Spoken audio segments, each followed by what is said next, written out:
Welcome to TOCHI Stories. Please don't forget to like, subscribe, and turn on post notification because it will mean the whole world to me. Now let's get right into the story. Brace yourself. The night crept in quietly, like a thief stalking innocence. And for Ngozi, it was the night her world was ripped apart forever. She had just returned from the kitchen, her hands still smelling of onions and palm oil, her wrapper slightly stained from hours of serving and scrubbing in the Nwachukwu mansion. At just 19, she was the youngest of the housemaids, quiet, obedient, deeply loyal to Madam, and still untouched by any man. She slept in a small room beside the laundry unit, far from the main wing, where the housemaids were kept out of sight and out of mind. Or so she thought. The door creaked open slowly that night, and her heart jumped, expecting one of the other maids. But the man who stepped in didn't belong in the maid quarters. Chief Obinna Nwachukwu, billionaire CEO, respected elder, husband to a beautiful woman, entered with a wicked calm. She rose from the mat, confused, clutching her wrapper. "Sir, is everything all right?" she asked, her voice trembling. But he only locked the door behind him and said nothing. Ngozi's instinct screamed, her body froze, but her mouth kept pleading. "Please, sir, no."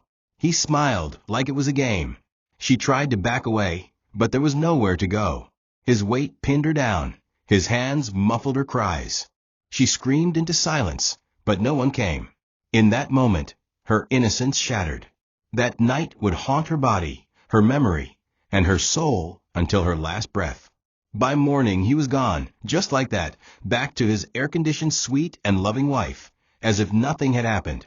Ngozi lay curled on her mat, the bedsheet stained with blood, her throat raw from silent sobs. She tried to wash it off, to scrub her skin clean, but the pain lingered deeper than flesh. Her roommate, Amara, noticed the change. Ngozi didn't eat, didn't speak, and flinched when anyone came close. But she said nothing. Fear wrapped around her like a chain, and the chief's earlier threat echoed in her ears. "If you open your mouth, I'll make you disappear, just like the others." Ngozi realized then that she wasn't the first. But unlike the other maids who had been flirted with, promised money, or sent away with hush gifts, she had been nothing more than prey. And even more painful was the realization that Madam, the woman she served with deep loyalty, had no idea what her husband was. Chief Obinna still played the loving, generous husband, occasionally throwing smiles to the maids when Madam wasn't looking. To everyone else, he was a role model. But Ngozi now knew his truth, and it was a truth that burned like acid on the inside. She tried to report to the house manager, but his eyes only shifted in fear. "You better keep quiet before you get all of us in trouble," he whispered. Her voice, her pain, her truth, all of it became a secret buried under the glitter of wealth and status. 1 week later, she couldn't take it anymore. With trembling hands and swollen eyes, Ngozi gathered courage and walked into the private lounge where Chief Obinna relaxed with a glass of whiskey. He was alone. She stood silently for a few seconds, tears already escaping her eyes, before whispering, "Sir, why?" Her voice cracked. "I was loyal. I respected you. I never did anything to deserve this." Obinna didn't even flinch. He looked at her like she was dirt beneath his shoe. "You dare walk in here with tears like I owe you something," he said coldly, his voice sharp. "Let this be your first and last warning, Ngozi. If you ever open your mouth again, if you ever mention this night or come near me or Madam, I will not only destroy you, I'll make sure no one ever find you."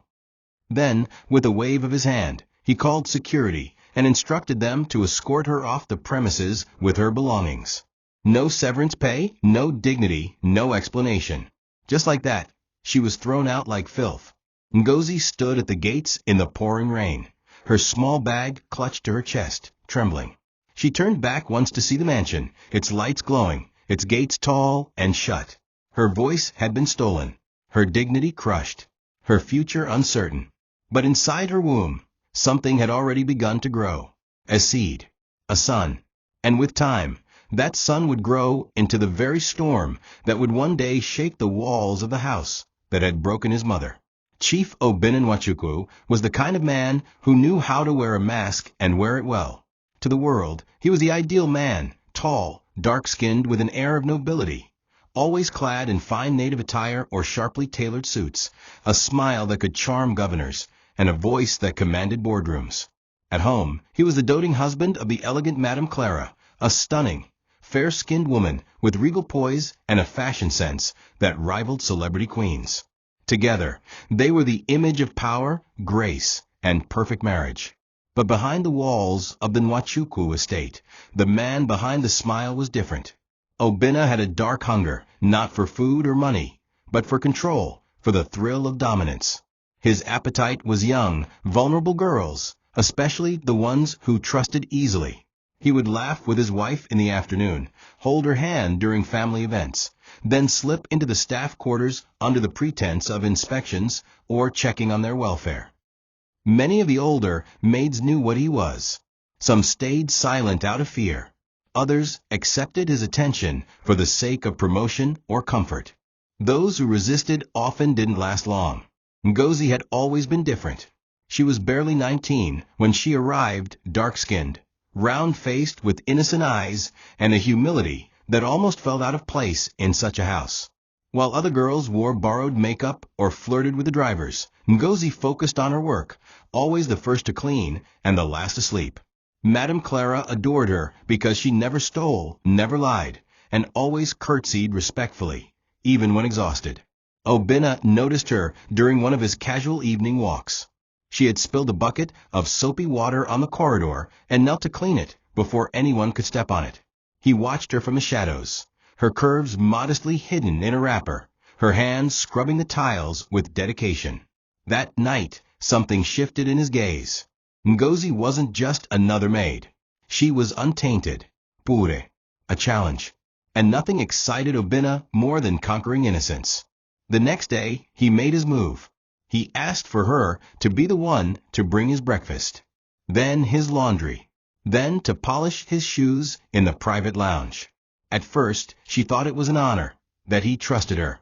But soon, the way he looked at her changed. The compliments turned into caresses. The kindness turned into suggestion. The warnings began, too. Don't say no and ruin your future like others did. But Ngozi wasn't like the others. She said no. She said it politely at first, then firmly. "I am loyal to Madam," she whispered once when he tried to pull her close in the dining hall after hours. "Please don't make me lose the only place I have." Obinna's expression changed, not from anger, but amusement.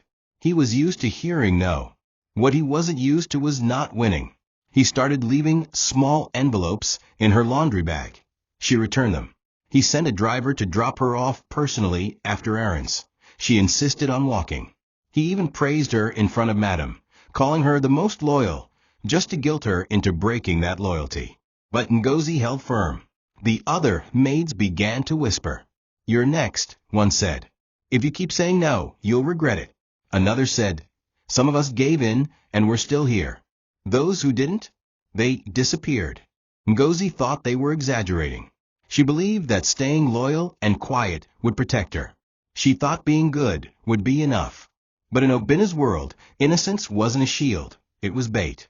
And behind every kind gesture he showed to his wife and staff, a darker plot brewed in the shadows of the mansion.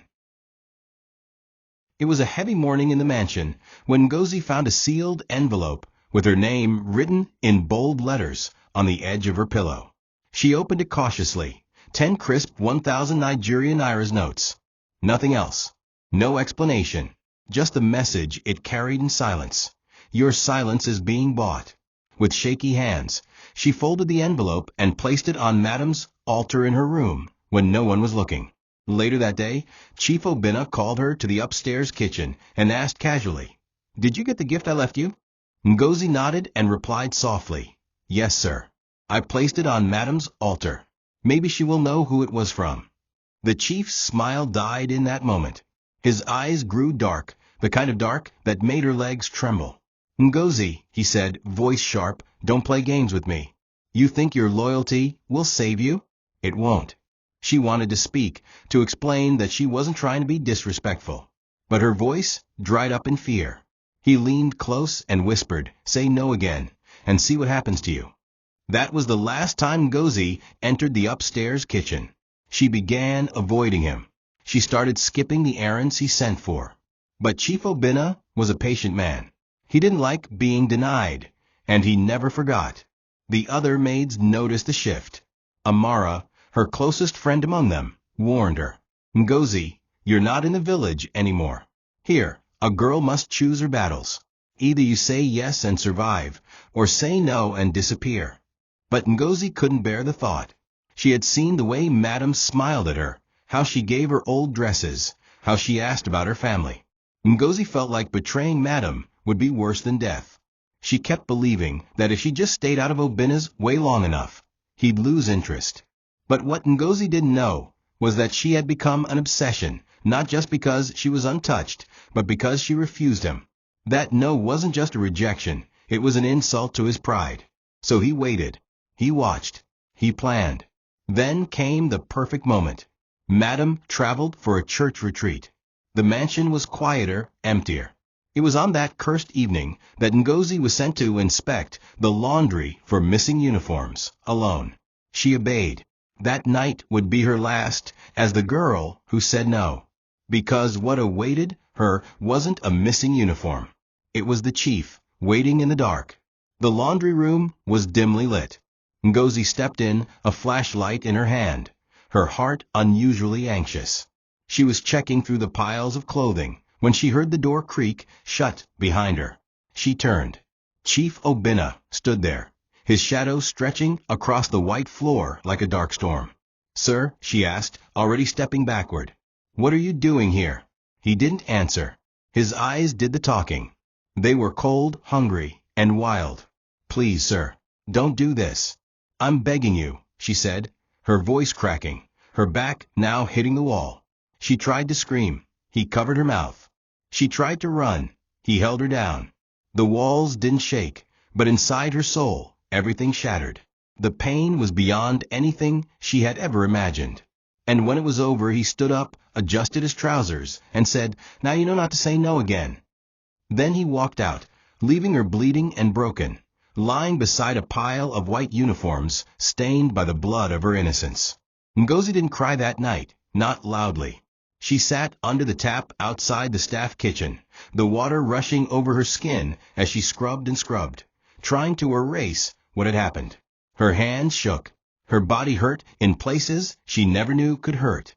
The soap stung the torn flesh between her legs, but she didn't stop. She couldn't. Her mind had shut down, but her body was in survival mode. The other maids passed her by, some glancing, some whispering. No one asked questions. No one helped. Everyone knew. The housekeeper avoided her eyes the next morning. The driver didn't offer her a ride that day. Even Amara, sweet Amara, stayed silent. It was a culture of fear. Ngozi moved like a ghost for days, eating less, speaking only when spoken to. Madame Clara returned from the church retreat and greeted her like usual. "My Ngozi, you look tired. Hope you're not falling sick." Ngozi smiled faintly and said, "I'm fine, Ma." She wasn't. And when she looked at Madame, she didn't see a woman anymore. She saw the last person she had tried so hard to protect. The woman whose trust had cost her everything. After a week, she decided she couldn't live like that anymore. She asked to speak privately with the chief. When he agreed, she entered the lounge trembling. But she stood her ground. "Why?" she asked softly. "Why did you do this to me?" Chief Obinna was drinking cognac. He didn't blink. "You should be thanking me," he said coldly. "Do you know how many girls would kill to be in your place?" Ngozi's lips quivered. "I did nothing to deserve this. I was loyal to Madame. I've served you well." He leaned forward. "And now you'll leave. Today." Her heart froze. "What?" "Pack your things and get out. And if I ever see you again or hear your name attached to my family, I'll make sure you vanish without a trace. Do you understand?" Tears fell from her eyes, but she nodded. The threat was real and deadly. She turned to leave, but he added, "You're not the first girl to fall. You won't be the last. Just be smart. Stay gone." By sunset, Ngozi was standing outside the gates of the mansion that had once felt like safety. Her belongings were packed into a polythene bag. No suitcase, no honor, just shame. The guards didn't say a word. They had been instructed. She stood by the roadside, unsure where to go. Her parents were long dead. She had no siblings.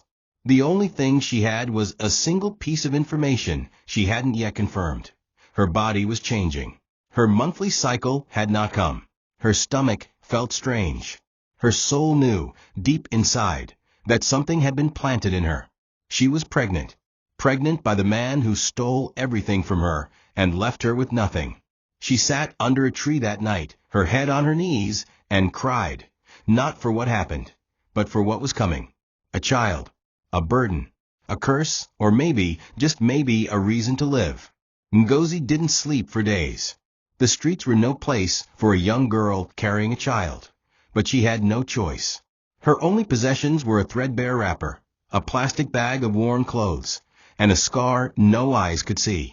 She wandered from one market stall to another, begging for petty work, anything that wouldn't require a recommendation or address. Most people shooed her away, assuming she was just another runaway or street girl. The little money she earned sweeping market stalls or helping roast corn went straight to buying sachets of water and cheap food. Even that wasn't enough. Sometimes, she lay under wooden tables in the market square at night, hiding from the cold and drunken passers-by. At other times, she would sit silently behind the public toilet block, cradling her belly, praying to a God who seemed to have gone silent too. In her heart, she still clung to one desperate hope. Maybe if she confronted Obinna just one more time, he would feel something. Maybe guilt. Maybe shame. Maybe decency.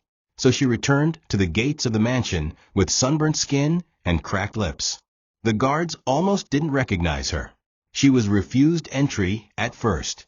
Olga said we shouldn't let you in, one guard said, pushing her back. But she refused to leave. She waited by the gates for hours, until a car pulled in and Chief Obinna himself stepped out. He was dressed in flowing igbata, looking fresher and wealthier than ever. Ngozi ran forward, blocking his path. Please, she cried, just hear me out. I'm pregnant. It's yours. Please don't turn your back on me. For a second, the chief's face twitched. Then he looked around, saw some of his staff watching, and exploded. Are you mad? He barked. You dare show your face here again? I warned you. Ngozi fell to her knees, begging. Please, for the child's sake. Even if you hate me, don't punish an innocent baby. But the man who once whispered charm into her ears now saw her as filth. You're not pregnant for me. Even if you are, get rid of it. You'll never be part of my life. Never. He turned and barked at the guards. If she's still here in 5 minutes, call the police. Ngozi stared at him, her lips trembling. You're a monster, she whispered. But he was already walking away. As she was dragged from the gate, her tears fell not just for herself, but for the child within her, unwanted, rejected before it could even take form. She had no one to run to. The betrayal, the abuse, and now this rejection had crushed every piece of her. But as she walked back into the streets, a strange kind of strength began to rise within her. If Obinna had slammed every door in her face, then so be it. If no one would fight for her, then she would fight alone. She had no name, no reputation, and no place to call home, but she had a womb full of purpose. That baby would not be a curse. It would be her reason to breathe, to survive. She wrapped her wrapper tighter across her belly, wiped her tears, and took her first step toward the hardest journey of her life, raising a child in a world that saw her as worthless. Months passed, and Ngozi's belly grew with the same quiet defiance as the life she carried. Hunger became her companion, and shame her blanket. Yet each morning, she woke up with a new kind of purpose, not for herself, but for the fragile heartbeat within her. She eventually found shelter in an abandoned kiosk near a mechanic workshop. The mechanics, though rough and rowdy, showed her kindness. One of them, Nkunu, a quiet man with burned scars on his hand, gave her leftover bread and clean water daily without asking questions. He never flirted, never judged. You remind me of my sister, he once said. She suffered too. You'll survive this. Ngozi began to wash clothes for market women, standing in cold water from dawn till dusk. Her hands cracked, her feet blistered, but she never stopped. At night, she whispered to her unborn child, telling him stories of strength, courage, and dreams. "You will not grow up like I did," she would say, stroking her belly. "You will rise higher. You will become something the world can never ignore." But suffering doesn't come in halves. One night, while returning from the borehole with a bucket of water on her head, she collapsed. The pain started from her back and rushed like fire into her lower belly. She screamed. Passers-by gathered. "She's in labor," someone shouted. But there was no hospital nearby. Only a roadside chemist with bloodshot eyes and a dusty mattress. That was where Ngozi gave birth, in darkness, with no pain relief, no family, no support. Just her and the cruel hands of fate. The boy came out crying, his fists clenched, as if ready to fight the world he was born into. She named him Kamsi Ochukwu, as I asked God, because even in her worst moment, she believed this child was her answered prayer. She held him to her chest, his skin wrinkled and warm, and whispered through her tears, "You are not a mistake. You are my beginning." That night, as the city roared and vehicles passed by without care, a nameless maid, once discarded like trash, became a mother who would fight tooth and nail to make her child more than the world expected. Ngozi soon became known in the area as the washerwoman with a baby. She tied Kamsi to her back and went from door to door begging for laundry jobs. Some customers insulted her. Some gave her clothes soaked in filth. But she cleaned them all with the same dedication she once gave to the Nwachukwu mansion. Her days were filled with soap, sweat, and lullabies. When Kamsi cried, she sang to him softly. When he fell sick, she boiled herbs and begged for help. She sold her only pair of slippers once just to buy him medicine. She took beatings from debt collectors, endured mockery from her peers, but never once thought of giving him up. Her love for her son became a silent vow. The world had stolen her body, her dignity, and her peace, but they would never take her child. And in her mind, a quiet voice kept whispering, "One day, this child will stand in places where no one expects him to. One day, he will be the storm they cannot escape." Kamsi grew up in the heart of suffering, yet he carried himself like a child born of kings. From the moment he could crawl, he was curious, poking his tiny fingers into pots, dismantling plastic radios, pointing at buses, and asking how they moved. He was barely 3 when he started speaking like a boy twice his age. "Mummy, why do we sleep outside sometimes?" he once asked after heavy rain forced them under a mechanic's canopy. Ngozi smiled, her lips trembling. "Because God is still building our house," she said. Kamsi nodded seriously, then replied, "I'll help him finish it when I grow up." That was how Kamsi was, always believing, always dreaming, even when their roof was rusted iron and their meals were scattered leftovers. He would follow his mother to work, watching her scrub and rinse and drag buckets of water, and he would pick up soap and try to help. "I will build you a washing machine," he once said with pride. Ngozi would laugh and cry at the same time. Her son was all she had, and he made the pain easier to bear. When Kamsi turned 5, Ngozi enrolled him in a local public school. She couldn't afford the uniforms at first, so she patched an old, oversized shirt with needle and thread. She begged the headmaster to let him start while she paid slowly. Kamsi sat in class barefoot, his pencil stub, his exercise book filled with careful, perfect letters. The teachers loved him. "That boy is gifted," one said. "He learns fast, asks deep questions." But behind that intelligence was a hunger, not just for food, but for more. Kamsi knew they were poor. He saw how his mother sometimes fainted after skipping meals. He heard the whispers of other children who mocked his madwoman mother. He cried once after a boy tore his only sandals. "Don't cry," Ngozi told him, wiping his tears with the edge of her wrapper. "Remember who you are." "Who am I?" he asked. "You are Kamsi Ochukwu," she said, her voice firm. "You are who I ask God for, and He never gives bad gifts." That name, Kamsi, became his strength. As he grew, so did his resilience. He started collecting broken electronics and fixing them with wire and tape. He sold handmade toys to other children. At 9, he helped his mother balance laundry buckets on her head. At 10, he was running errands for teachers just to stay late in the school library. People in the community began to notice him. That boy go far, the elders said. But they didn't know the full story. They didn't know the blood that ran in his veins. They didn't know that the same boy who washed their toilets with his mother was the unwanted seed of one of the richest men in the country. And while Kamsi studied by candlelight, while his mother sewed clothes till her fingers bled, fate continued weaving a path that would one day lead him back to the house that threw them out. The older Kamsi grew, the deeper Ngozi's sacrifice became.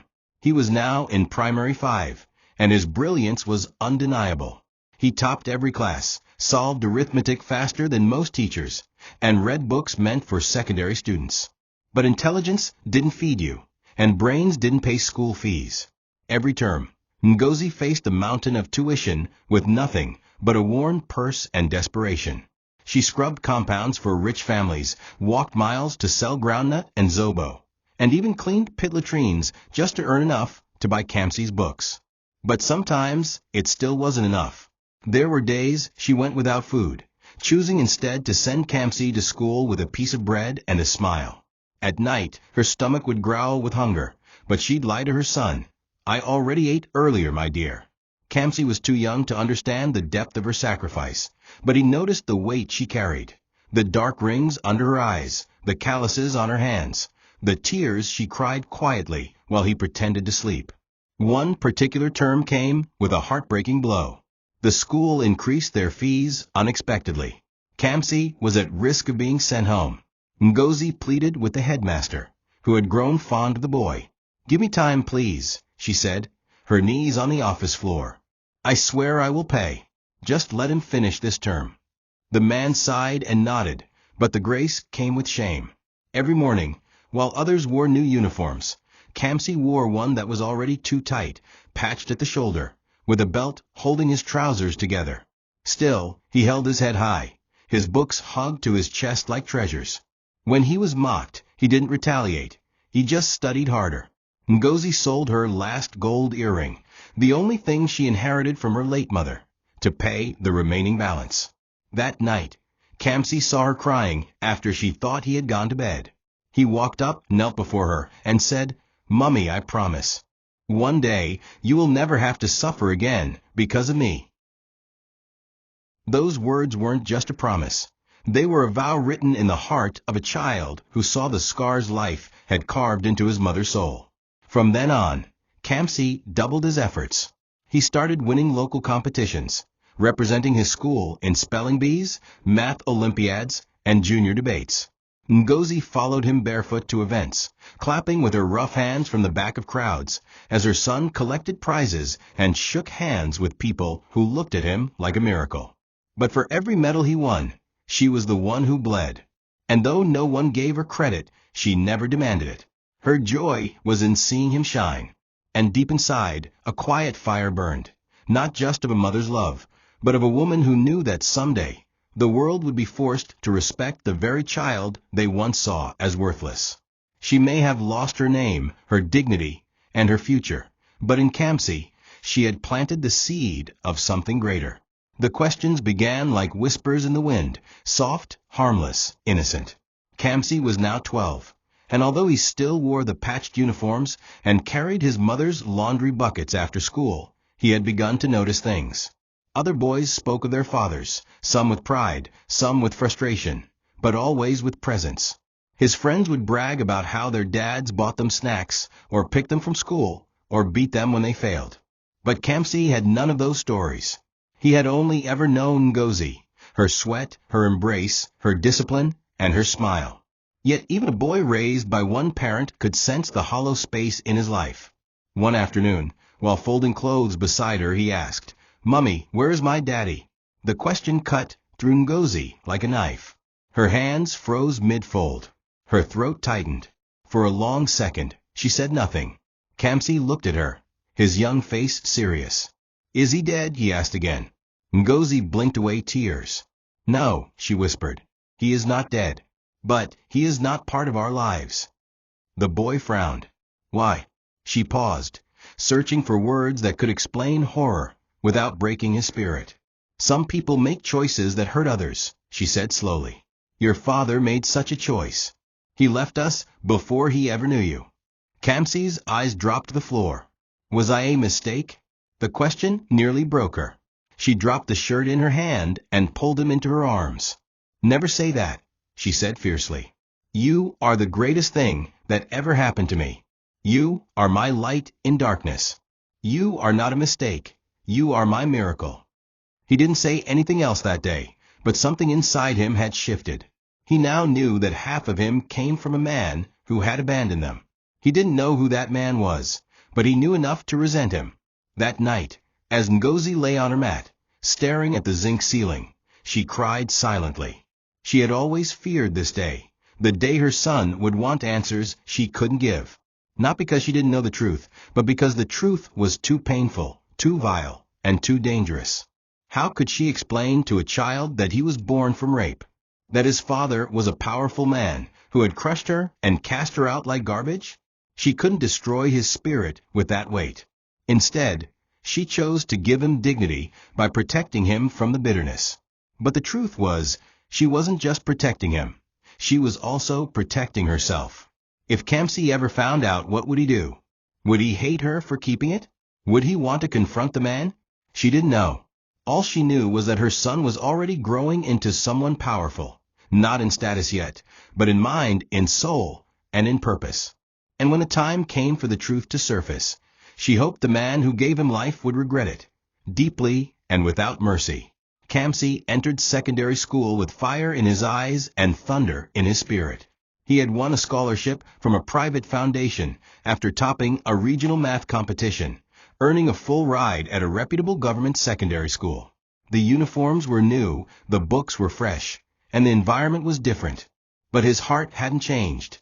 He still carried his mother's suffering like a second skin.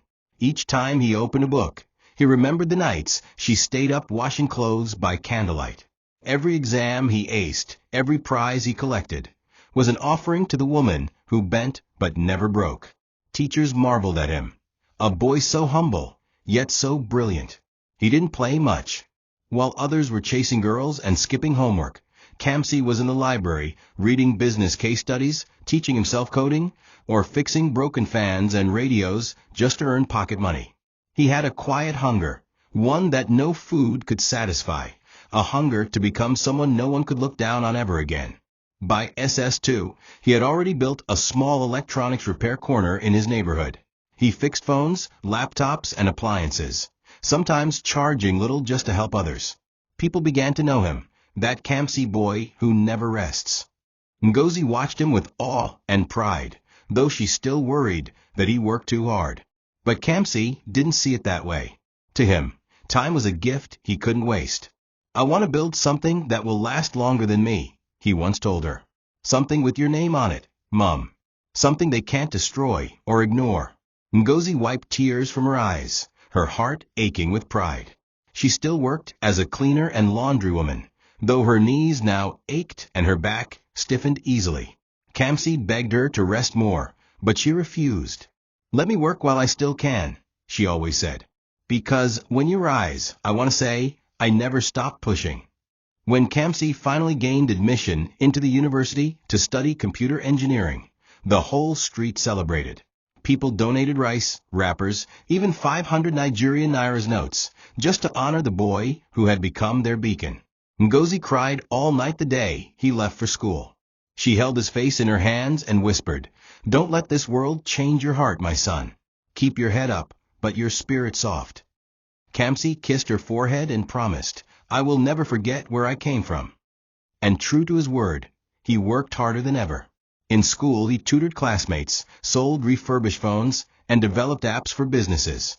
By his final year, he had already attracted the attention of tech investors. But he never spent a naira without remembering his mother. And with each step forward, he came closer, unknowingly, to the man who once threw him away, and the legacy he would soon confront. Kamsi graduated from university with distinction and no celebration, just determination. His classmates threw parties and wore designer outfits. He wore a plain shirt and quietly walked home to his mother. But what he lacked in ceremony, he made up for in vision. While others searched for white-collar jobs, Kamsi began building something of his own. With a small savings stash, a second-hand laptop, and a fire that came from years of watching his mother suffer, he started KamsiTech, a modest digital repair and software services business operated from a kiosk behind a market. His first clients were market women and Okada riders who needed cracked phones fixed or apps installed. He charged less than others, sometimes nothing at all. "I'm not just building a business," he told Amaka, a university friend who often helped him with branding. "I'm building trust. When trust grows, profit will follow." And it did. Slowly but surely, word of the humble tech boy spread. Amaka, soft-spoken and loyal, stayed by his side through it all. She admired his brilliance, but even more his heart. She had come from similar struggle. Raised by a single mother, she understood sacrifice and hard work. Kamsi brought her in as co-founder, and together they expanded KamsiTech into hardware servicing, digital solutions, and even youth mentorship. Kamsi trained local teens, offering free classes in basic coding and gadget repair. Soon, his one-man venture became a team of 5, then 10.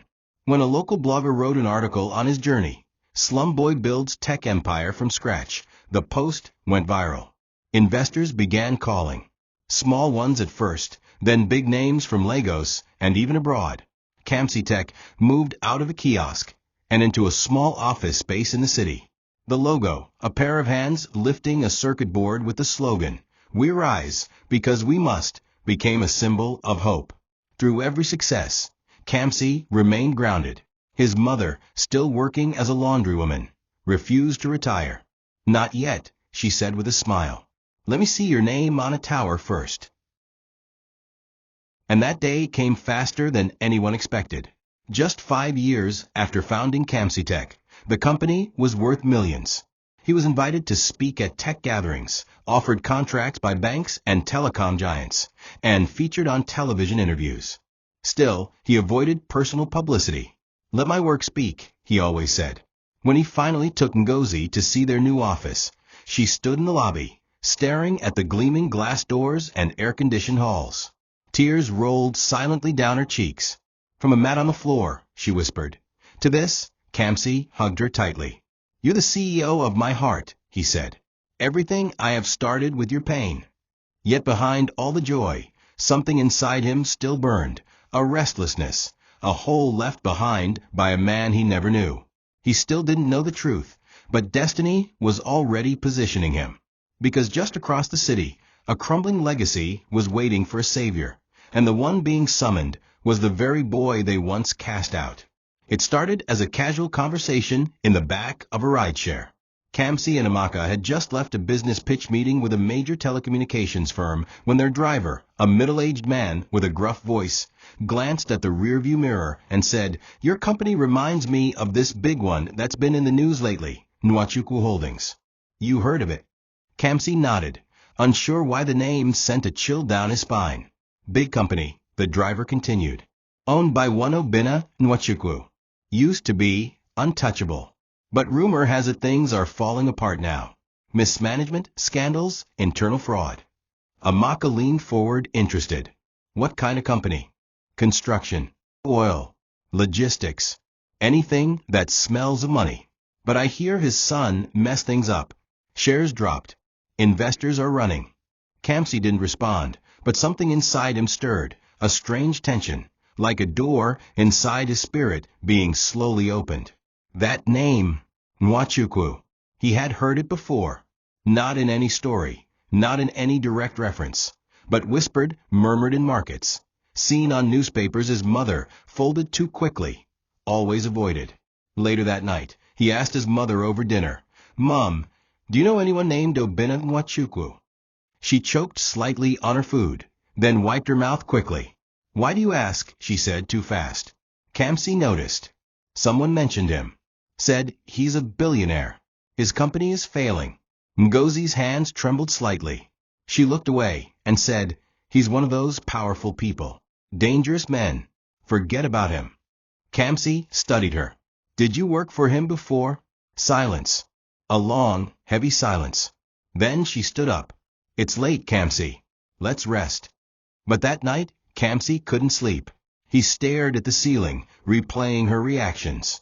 His mother, usually so open, so transparent, had closed up like a vault. And that name, Nwachukwu, had clearly shaken her. The next day, while organizing files at the office, he came across a document labeled Proposed Acquisition Targets. One of the companies on the list was Nwachukwu Holdings, a dying giant, a perfect buyout opportunity. He stared at it, frozen. Coincidence? Or fate knocking? Over the following weeks, more news surfaced. Nwachukwu Holdings was hemorrhaging money. The CEO's son had embezzled funds. Key staff had resigned. The stock price plummeted. Shareholders panicked. A call came in from one of Kamsi Tekka's legal advisors. There's a window to buy the company at a fraction of its value. You'll need to move fast. Kamsi hesitated. He felt like a man standing at the edge of something massive, something he wasn't sure he wanted to touch. But then he remembered his mother's silence, the tremor in her voice, the way she said dangerous, and a realization bloomed slowly in his chest. This wasn't just business anymore. It was personal. He didn't have the full truth, not yet. But something deep inside told him he was standing at the mouth of his origin story. The very company built by the man who had ignored, rejected, and forgotten them, now waited like a fallen empire. Kamsi straightened in his seat, his voice calm as he told his board, "Let's make the offer." Chief Obinna Nwachukwu sat in his once grand office, surrounded by luxury that now felt like mockery. The chandelier above his head glittered with imported crystal. The furniture was imported Italian leather, and the paintings on his walls were worth more than the salaries of his entire staff combined. Yet none of it brought him peace. The boardroom was silent. His directors had resigned one after the other. Auditors were breathing down his neck. His son Samto, the only child he publicly acknowledged, had gambled away millions in risky crypto trades and crashed a logistics deal that had taken years to build. Obinna's hands trembled slightly as he lit a cigar. His empire, the one he had built from ruthless ambition, was disintegrating like sand in the wind. How had it come to this? He had once been feared, revered. Men stood up when he entered a room. Women melted at his smile. Now, whispers filled every corridor. The company is failing. The chief has lost control. Nwachukwu Holdings is dying. What made it worse was Samto's arrogance. "Dad, just sell part of the company." The boy snapped when confronted. "Get new investors. Stop acting like this is 1980. Obinna's face darkened. "You're the reason we're here," he growled. "You think money is born in bank accounts? You've never suffered for a day in your life." Samto scoffed. "And whose fault is that?" he retorted before walking out. Obinna was left alone again, staring at the cracked wall clock. Time was no longer his ally. Calls from creditors came daily. Some of his assets had already been frozen. Government contracts revoked. Newspapers whispered about bankruptcy. Shareholders demanded blood.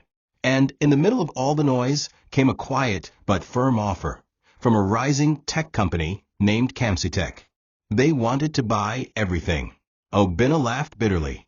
"Who the hell is Kamsi Tech?" he barked at his secretary. But when he read the offer sheet, he froze. The numbers were solid, the valuation fair, the proposal bold. It came with one condition: total surrender of all executive control. He didn't want to accept. Pride screamed against it. But desperation choked him. He had no one to turn to, no one to save him. His name had become a joke. The son he raised had abandoned him. The board had resigned. His wife, Madame Clara, had long moved abroad after their public fallout. And then the name returned to his ears, Kamsi. It was unfamiliar, but something about it scratched the back of his mind. He dismissed it. Just another vulture. With no other choice, he signed the preliminary agreement and authorized due diligence. He thought he was giving his company to just another rising boy. But what he didn't know was that he had just handed over his legacy to the son he once threw into the street. The throne had crumbled, and the stranger walking into his boardroom soon would be carrying not just a contract, but the quiet fury of a mother's shame and a child's unanswered cry. The boardroom was cold, not because of the air conditioning, but because of the tension that hung in the air like a blade. Chief Obinna sat at the head of the long mahogany table, his once broad shoulders now hunched under the weight of failure. Around him were the last two remaining board members, silent, watchful, afraid. They had summoned the young CEO of Kamsitek, the mysterious figure who had offered to buy their company in full. He should be here any minute, the secretary whispered. Obinna said nothing.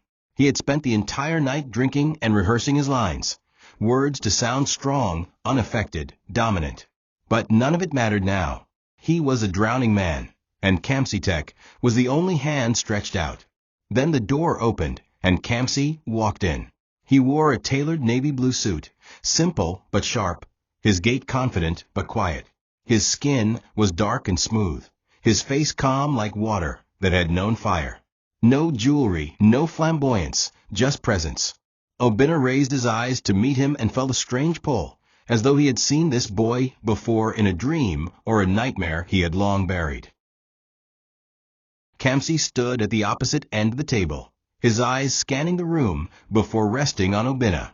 For a long second, neither spoke. Then Kamsi extended a folder to the board members, the final acquisition papers. "We have reviewed your books, assessed the damages, and structured a bailout plan," he said. His voice was steady, low, and deliberate. "Once signed, Kamsitek will assume full ownership of Nwachukwu Holdings, all subsidiaries and assets.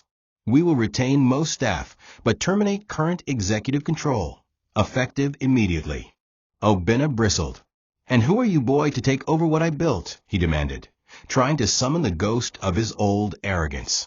Kamsi turned to him, expression unchanged. "I am the future you never planned for," he said quietly. "You let this company rot. We're here to rebuild it." Obinna laughed bitterly. "You think you're better than me?" he spat. "You have no idea what it takes to build an empire." Kamsi leaned forward slightly, his eyes now sharp. "No, sir, but I know what it takes to survive one." The papers were signed that day, with Obinna's trembling signature marking the end of an era. Kamsi didn't celebrate. He left the boardroom and returned to his office in silence. Amaka was waiting. "It's done," he said. "We own it now." She nodded, her eyes searching his face. "Are you okay?" He paused. "I'm not sure. It felt like something snapped inside me." Later that evening, Kamsi sat alone in his office, replaying every moment. The man he had just dethroned didn't know who he was, not yet. And though the world called it a takeover, to Kamsi, it felt more like a reckoning. For his mother, for every night she cried in silence, for every slap from poverty, for every denied opportunity. The son they threw away had just become the name on the door. But the story wasn't finished yet. The real justice, the one that would shake Obinna to his bones, was still to come. And it would not come with lawsuits or press conferences. It would come with a face he had long forgotten. It was a quiet morning when Ngozi entered the grand glass building with her son. She wore a clean blue wrapper, a simple blouse, and slippers that Kamsi had bought her years ago when they still lived in a one-room face me I face you. Her hair was tied back, her hands trembling slightly as she stared at the structure towering above her. "You built this?" she whispered. Kamsi smiled softly. "This is just one of our branches. But today, we're going to the one you need to see." She said nothing. They took the elevator together, her fingers clutching the handrail as the floors rose, just like her life had. From floors made of dust and concrete to polished tiles that reflected her face. When the doors opened to the top floor of Nwachukwu Holdings, she gasped. The receptionist stood and bowed slightly. "Good morning, madam." Ngozi looked at her son. "Who are they talking to?" "You," he replied. "You're the CEO now." The words fell like raindrops into a dry well. "What?" she whispered. Kamsi led her gently into the large office, once the throne of Chief Obinna Nwachukwu. It still had the heavy chairs, the gold-framed photos, and the silent arrogance of a man who had never thought his empire would fall. "I bought the company," Kamsi said quietly. "I didn't just want to take it over. I wanted to bring you here, to this exact seat." He pulled the chair back. "Sit, Mom." Ngozi stared at him. No, I can't. This place, this is..." Kamsi knelt before her and held her hands. "You work for this man. You were destroyed here. You bled in his corridors, cried in his shadows. But now you own it all. Not because of revenge, but because you survived. This is not vengeance, this is redemption. Tears spilled down her cheeks as she sat slowly, her hands shaking. She looked out the window, the view of the city stretching far beyond what she could have dreamed. I was once thrown out through the back gate of this compound, she whispered. Now, I sit at its head. Downstairs, the remaining staff gathered, uncertain what to expect under the new leadership. But when they saw Ngozi descend the stairs, flanked by her son and Amaka, they were stunned. Rumors began to swirl. Isn't that the new CEO? She's the one who owns it now. She used to be a maid here, but respect filled their voices. Ngozi stood at the front of the room, nervous but graceful. She said only one thing. From now on, every cleaner here will have their name respected. Every worker, no matter how small, will be seen. The room erupted in quiet applause. Kamsi stood at the back, watching her. His heart swelled, not with pride, but with justice. His mother had been disgraced, humiliated, and forgotten. But now, the world would bow to the woman who was once invisible. And the man who once ruled this place would soon face her again, not as a boss, but as a beggar. The meeting was unplanned. Kamsi had instructed security to deny Chief Obinna access to the premises indefinitely. But one afternoon, while Ngozi was reviewing files in her new office, the guards made a mistake. A frail man in a worn brown kaftan and dusty shoes had arrived at the gate, claiming he was an old shareholder. They let him through. By the time Kamsi heard the news, it was too late. Obinna was already in the hallway, leaning against the wall for balance, coughing into a stained handkerchief. Age had not been kind to him. His face was gaunt, the proud shine in his eyes dulled. He walked into the office with weak steps and stopped. There, behind the CEO's desk, sat the woman he once violated and threw away. Her head was bent over documents. Then she looked up. Their eyes met. Silence thundered between them. Obinna froze. His mouth moved, but no sound came. Ngozi rose slowly, her eyes unblinking. You, he whispered. You're in this office? She said nothing. Her silence wrapped around the room like fire. He stepped closer, unsure if it was nightmare. Ngozi, he said again, his voice cracking. How? She didn't flinch. She looked at him as if he were just another contractor. I don't remember inviting you here, she said calmly. Obinna staggered, tears gathering in his eyes. Please. I didn't know. I didn't know the boy was mine. At the door, Kamsi entered. He didn't shout. He didn't speak. He simply walked past Obinna and stood beside his mother. Now you do, Kamsi said coldly. But it's too late. Obinna looked at his face, and in it saw his own eyes, his own jawline, the curse of his legacy staring back at him. My son, he croaked. You're my son. Kamsi's face didn't change. I have no father, he said. My mother raised me. Alone. You don't get to call me that. Obinna collapsed into a chair, weeping. I made mistakes. I was drunk on power. I didn't know what I was doing. Please forgive me. But Ngozi said nothing. Her silence screamed louder than any insult. Kamsi stared at the man who had once called his mother worthless. The man who left her to rot. I don't need your apology, he said. You didn't break her. You made her stronger. And you didn't kill me. You made me unstoppable. Obinna covered his face and wept. Just give me a chance, one chance to make things right. Kamsi looked at his mother. She turned away. There's nothing here for you anymore, Kamsi said. You threw us away. Now we're returning the favor. And with that, Obinna was escorted out, broken, defeated, and stripped of everything but the bitter taste of regret. The mansion that once echoed with laughter, dinner parties, and the quiet confidence of wealth now stood in silence. Obinna returned to it like a ghost returning to its tomb. The gate still bore the Nwachukwu family crest, but inside there was no family left to carry it. Madame Clara had relocated to London and stopped picking his calls. Samto, the son he once paraded like a trophy, had stolen what remained of the family's offshore assets and vanished into hiding. The staff had all left, and the power was disconnected. Obinna now lived in darkness, lit only by candlelight and the cold memory of his former glory. He sat each night in the grand living room, now filled with dust and silence, staring at framed photographs of meetings, of awards, of his young, proud face. But none of them held meaning anymore. Because the only face that mattered now, the only name that echoed in his dreams, was the boy with eyes like his own, standing beside a woman he had once broken, now sitting on his throne. He cried more often now, quiet, guttural sobs that didn't come from regret, but from the unbearable weight of reality. He wasn't just broken, he was forgotten. There were no more calls from board members, no more birthday cards, no more drivers pulling up in sleek SUVs. And worst of all, the press now referred to Kamsi Tech as the future of Nigerian industry, calling Kamsi a genius forged in hardship. Obinna's name was no longer mentioned as a legend, but as a cautionary tale. The irony cut deepest in the nights when he sat by his window and watched the city glow with lights he once controlled. He had built an empire with his hands, but it was now carried forward by a child he had once discarded as trash. A child who had his eyes, his fire, but not his darkness. That realization haunted him. He had raised Samto with every advantage, yet Samto had crumbled. Kamsi, the one raised in gutters and dust, had risen higher than any Nwachukwu ever had.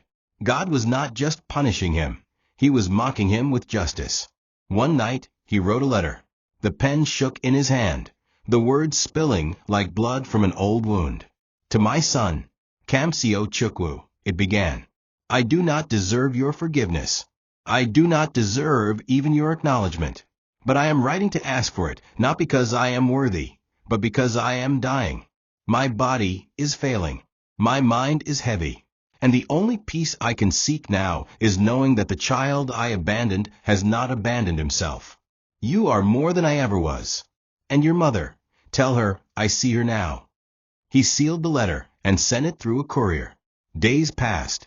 No reply. He waited and waited, but the silence screamed louder than any insult. And for the first time in his life, Chief Obinna Nwachukwu, the man who once controlled cities, was powerless. Not because of the media or the money or the market, but because the only son he had left had chosen not to see him as a father. Kamsi sat at his desk, the letter open before him, his fingers tightening around the edges as he read every word. His jaw clenched, his chest rising and falling with conflicting emotions. For years he had imagined this man, the coward who left his mother to suffer, the ghost who never came back. He had dreamed of seeing him fall, of watching him beg. But now that he had, it didn't feel like victory. It felt like something else, like watching a statue crumble and realizing that beneath the stone there was nothing but dust. Kamsi had never needed a father, not really. His mother had given him everything. But now, reading the man's shaky handwriting, calling him my son, it stirred something in him. Not affection, not reconciliation, just emptiness. A reminder of what he never had and what could never be. He folded the letter slowly, placed it back in its envelope, and left it on his desk untouched for days. In the nights that followed, memories flooded his mind like a dam breaking. His mother crying in silence, sewing with bleeding fingers. The hunger, the shame, the questions, all of it. And now he knew the face responsible. Not a stranger, but a man who lived like a king while they crawled like beggars. But what haunted Kamsi wasn't the pain, it was the absence. The years he spent wondering if something was wrong with him. If maybe, just maybe, his father's absence meant he wasn't enough. Now he knew that it had nothing to do with him. It was the father who was never worthy. Still, he couldn't shake the feeling that something inside him had cracked. He had all the power now, all the money. The world looked at him with awe. But deep down, he felt like a boy still waiting for a man to love him, and knowing that the time for that love had passed long ago. One afternoon, he sat across from Ngozi in their living room, her now sitting on a cushioned chair, sipping tea like the queen she had become. "Mom," he said quietly. "He wrote me." She looked up slowly. "I know," she said. "He sent me one too." They sat in silence. He called me his son, Kamsi whispered. Ngozi set her cup down. You are my son, she replied. And that's the only truth that matters. Kamsi looked at her, his eyes glistening. Do you think I should go see him? She thought for a moment, then said, do what will give you peace. Not him. That night, Kamsi walked alone to his private study. He stared at the letter again, and for the first time tears fell, not for Obinna, but for himself. For the child who never got to be held, who never heard. I'm proud of you, from the man who helped create him. You called me son, he muttered. But I was a son long before you noticed.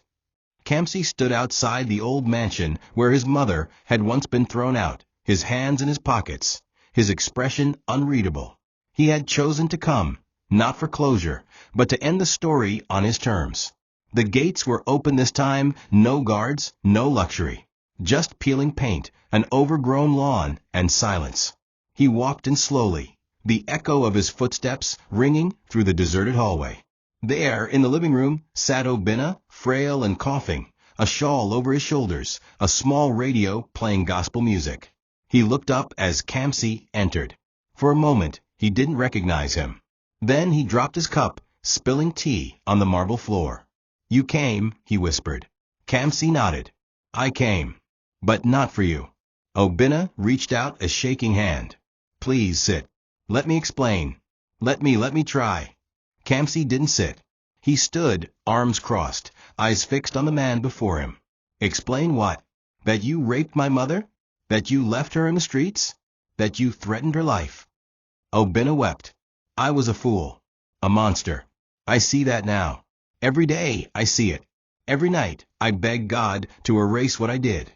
Kamsi stepped closer, his voice trembling with restraint. You can't erase it. You can't undo her pain. Or the nights I went to bed, hungry. You can't erase the days I looked in the mirror and wondered if I was worth anything, because the man who made me never came back. Obinna collapsed into sobs, choking on regret. Then let me die in peace. Just tell me you forgive me. The room grew still. Kamsi closed his eyes, breathing deeply. I forgive you, he said. Not because you deserve it, but because I refuse to carry you in my soul any longer. I won't let you live in me like a poison. Obinna gasped, as if the words had broken a curse. Thank you, he whispered. Thank you. But, Kamsi continued, I will never forget. I will not erase what you did. And I will never call you father. That title belongs to no man but the one who stayed. With that, he turned and walked toward the door. Obinna, still on his knees, called after him. Kamsi, Kamsi, please. But Kamsi didn't look back. He stepped into the light, his heart pounding, but his soul clean. He had faced the monster. He had said his piece. He had won, not through revenge, but by refusing to become like the man who wronged them. Outside, the sun broke through the clouds. He looked up, tears on his cheeks. Mum was right, he whispered. We rise because we must. And with that he walked away, not as a son seeking a father, but as a man who had rewritten his own story. Chief Obinna Nwachukwu died quietly on a Tuesday morning, just a few weeks after Kamsi's visit. There was no press coverage, no state burial, no eulogies from the business world he once dominated. His funeral was a quiet affair, attended only by 2 elderly cousins and a priest who read the rites with barely concealed indifference. The mansion where he once hosted governors and billionaires had fallen into decay, vines growing over cracked tiles and dust settling over memories of arrogance. The man who once walked through boardrooms with thunderous presence was now lowered into the earth without applause. His grave was marked with a plain headstone. No foundation was set up in his name. No sons came forward to speak on his behalf. Not even a wreath from the wife who had long left him. And though some whispered in disbelief that a man of such power could die so small, others saw it as justice. A life lived with disregard for others had ended with disregard from the world. Kamsi received the news with an unreadable face. He sat in his office, the same place where he had built a name that no longer needed to borrow strength from pain. When Amaka gently placed the obituary printout on his table, He stared at it for a long time. "He's gone," she said softly. He nodded, then leaned back in his chair. "It doesn't feel like victory," he murmured. She sat across from him, her eyes searching his. "That's because you already won long ago," she said. "When you refused to become what he was. When you chose your mother over revenge." Kamsi looked out the window, the skyline of a city he now partially owned stretching before him. He remembered the long walks to school, the torn uniforms, the days his mother skipped meals so he could eat. He remembered the slap life gave them when Obinna abandoned them. And then he smiled faintly, not because Obinna was dead, but because Ngozi was still alive and thriving. The next morning, Kamsi and Ngozi walked hand in hand to a plot of land recently acquired by Kamsitech for its new headquarters. It would be a state-of-the-art facility, glass towers, tech labs, training centers, all bearing one name at the top, the Ngozi Innovation Hub. When she saw the construction sign, Ngozi gasped. "You named it after me?" she whispered. Kamsi looked at her, his voice firm. "You gave me everything. You fought when no one fought for us.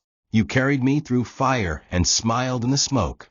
They threw you away, Mum. But I'm building monuments from the ashes of your rejection." Her eyes filled with tears. "My son," she said, her voice trembling, "you are my greatest miracle." The two stood in silence as the wind danced around them, a son who had once been abandoned, and a mother who had never stopped believing. In the end, it wasn't Obinna's name that would echo in history. It was Kamsi's. And more than that, it was Ngozi's. Because long after empires fall, the world never forgets the strength of a woman who refused to break, and the son she raised from the dust. Thank you for watching this video. What did you learn from this story? Drop it in the comments. Please make sure you like, comment, and subscribe to my YouTube channel TOCHI Stories for more.